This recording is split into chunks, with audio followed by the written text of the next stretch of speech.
तनाव शारीरिक, भावनात्मक अथवा मनोवैज्ञानिक कारकों का के कारण हो सकता है। शारीरिक कारण भी हो सकते हैं, मतलब कि शरीर में कोई समस्या है, किसी के पैर में फ्रैक्चर हो जाए या कोई हड्डी टूट जाए तो वो भी, उससे भी हमारे अंदर स्ट्रेस पैदा हो जाता है। भावनात्मक का मतलब है कोई ऐसी कोई बात कह दे जो हमारे दिल पर लगे, उससे भी तनाव पैदा होता है।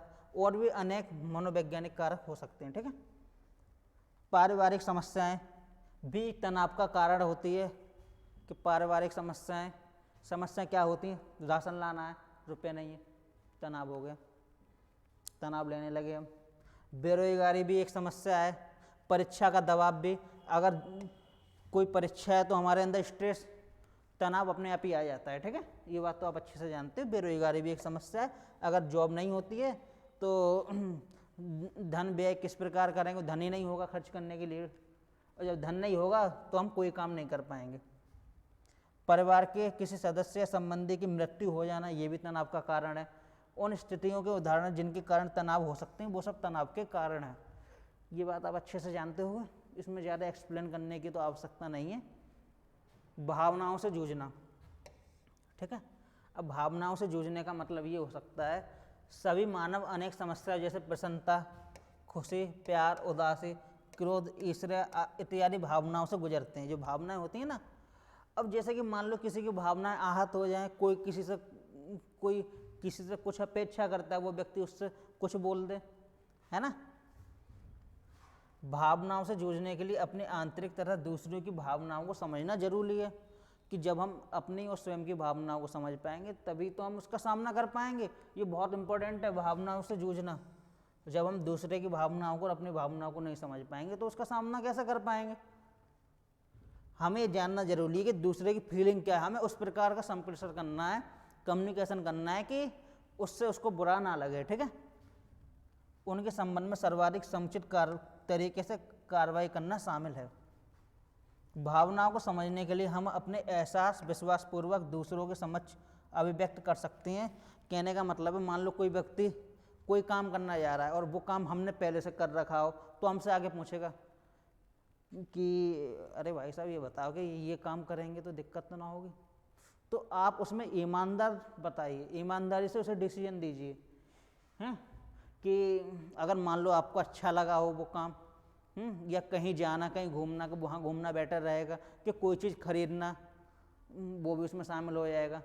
मान लीजिए मैंने एसी खरीद ली, मेरे पड़ोसी आए, पूछे कौन सी एसी लें, ये बताओ, हिटाची की लें कि किसकी लें? तो आप बताओगे हाँ ये एसी लो, क्योंकि आप जब भी बता पाओगे जो काम आपने किया होगा। आपने एसी खरीदी है, तभी दूसरा व्यक्ति आपके पास आया और एसी के बारे में जानकारी लेने आया कि कौन सी एसी बेटर रहेगी। ठीक है, अभी जानकारी दुकानदार से भी ले सकते हैं, लेकिन दुकानदार कभी सही नहीं बताता, अपनी एसी बेचने के चक्कर में कुछ भी बता सकता है। ठीक है,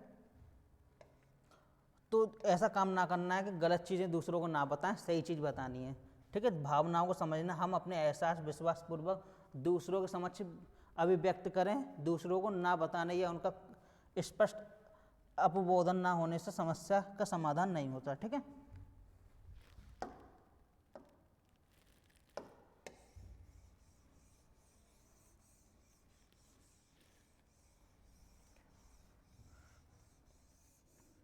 तो ये हो गया भावनाओं को समझना।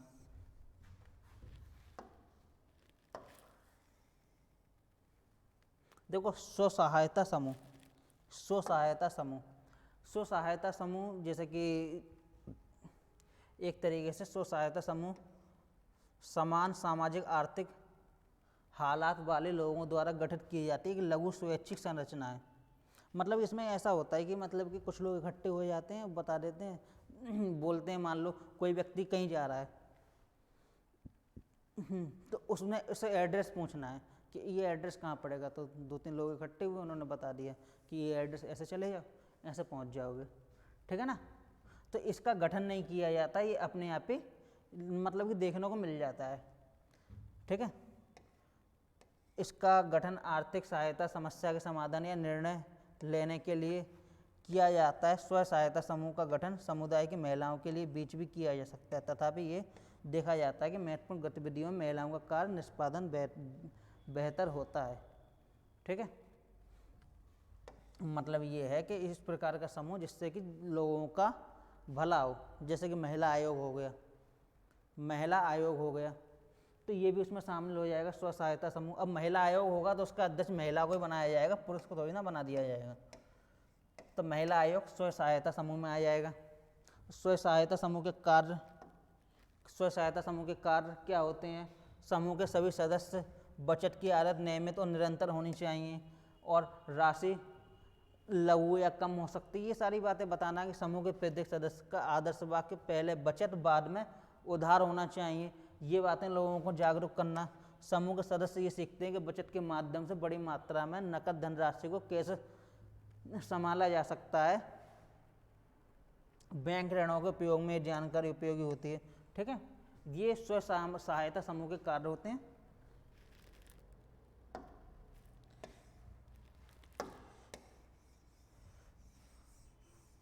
जो भी समिति गठित की जाती है लोगों के उद्धार के लिए, जो मतलब कि अपने जातिगत लोगों के लिए, महिला है तो महिला के लिए, पुरुष है तो पुरुष के लिए, या कुछ भी हो सकता है।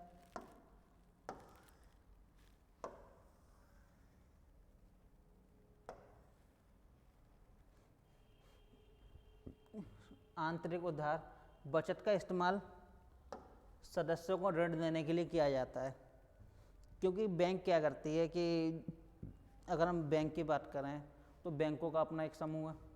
तो बैंक क्या करती है कि जो भी मतलब कि उसके पास जो भी रुपए आते हैं जमा करते हैं, उस धन का इस्तेमाल वो अक्सर क्या करती है? ऋण देने में, मतलब कि लोन देने में यूज करती है। ठीक है, प्रयोजन राशि, ब्याज की दर, ये निर्णय समूह द्वारा स्वयं ही किया जाता है। कितनी ब्याज रखी जाएगी, क्या किया जाएगा। स्व सहायता समूह को उचित लेखे रखने होते हैं, क्योंकि जो उसके पास डॉक्यूमेंट हैं, जो भी चीज़ें हैं, आवश्यक दस्तावेज, वो सही अच्छे होने चाहिए। बैंक में बचत खाता खोलना, स्व सहायता समूह के सदस्यों को बैंक से ऋण लेने और उनकी अदायगी करने में समर्थ बनाना, ये करती है। जैसे कि मान लीजिए कोई ऐसी समिति है जो किसानों के फेवर में है, तो किसानों को किस तरीके से बैंक से ऋण लेना चाहिए, तो उसके बारे में फेवर करेगी, उसके बारे में उन्हें जानकारी देगी। ठीक है,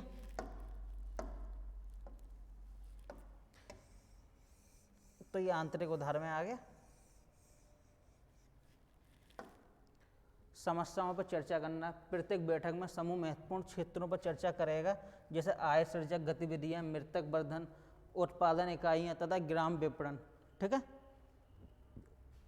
समूह के सदस्यों द्वारा उन समस्याओं जैसे जेंडर और विधिक मुद्दे के समाधान जिनका सामना उन्हें करना पड़ता है, उनके बारे में बात करेगा। ठीक है,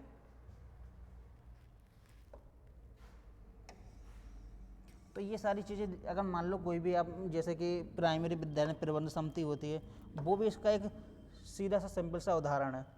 ये आपका लास्ट टॉपिक है, स्वयं सहायता समूह के गठन की प्रक्रिया क्या रहती है।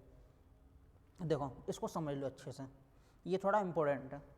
समुदायों को लामबंद करना और संवेदनशील बनाना, समुदाय समझ सके कि किस में उसकी हानि है, क्या उसका लाभ है, उसके बारे में जान सके, है ना।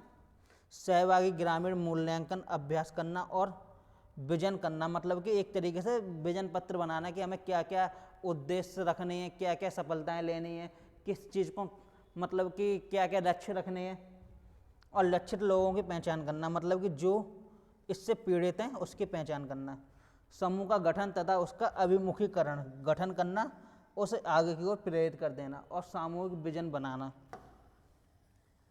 ठीक है, कहने का मतलब महिला आयोग होगी तो वो जानकारी ये लेगी कि मतलब कोई महिला पीड़ित तो नहीं है, कोई महिला पीड़ित तो नहीं है। अगर पीड़ित है उनको पहचान करेगी, उसके बाद क्या करेगी, उसके सहायक के लिए कार्य करेगी। ठीक है, और वे सब लोग आगे के लिए, आगे की रणनीति के लिए विजन बनाएंगे कि हमें आगे क्या करना चाहिए, और महिलाओं की पहचान कैसे करें कि जो पीड़ित हों, घरेलू हिंसा से संबंधित पीड़ित हो सकती हैं। उम्मीद करता हूँ आपको ये चीज़ क्लियर हो गई होगी। स्वयं सहायता समूह के कार्य करने के महत्वपूर्ण नियम है आम सहमति और निर्णय, क्योंकि सबकी सहमति होनी चाहिए, जब हम अच्छे डिसीजन मेकिंग पर पहुँच पाएंगे। अगर सहमति नहीं होगी तो हम अच्छा डिसीजन नहीं ले पाएंगे। मान लीजिए एक दो लोग विरोध में हैं, तो डिसीजन अच्छा कैसे हो पाएगा, क्योंकि वो फिर उस समूह के लिए अच्छा काम करेंगे नहीं, उसे प्रोत्साहित करने की जगह हतोत्साहित करेंगे। अनुपस्थिति के लिए संभवतः दंड। बचत की राशि पर सहमति कि हमें बचत करनी है, सेविंग करनी है, सेविंग बहुत जरूरी है। जब सेविंग करेंगे तभी तो इन्वेस्टमेंट कर पाएंगे।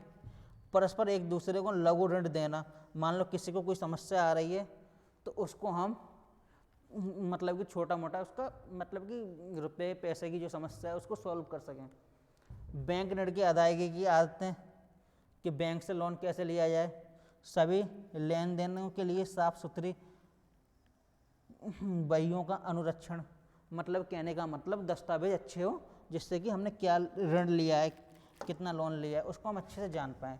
और जैसे कि फोकस फ्यूचर चैनल में आप लोगों ने सुपर टेट की क्लास पढ़ रहे हो, उसके साथ आप पुलिस की लेखपाल की क्लास में निरंतर पढ़ रहे होगे, तो आप प्रयास कीजिएगा कि इस चैनल को ज़्यादातर लोगों पर शेयर किया जाए और सब्सक्राइब करिएगा और लोगों से कहिएगा सब्सक्राइब करें।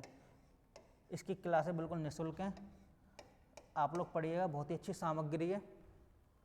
उसी के साथ आप सब लोगों का वीडियो देखने के लिए बहुत बहुत धन्यवाद।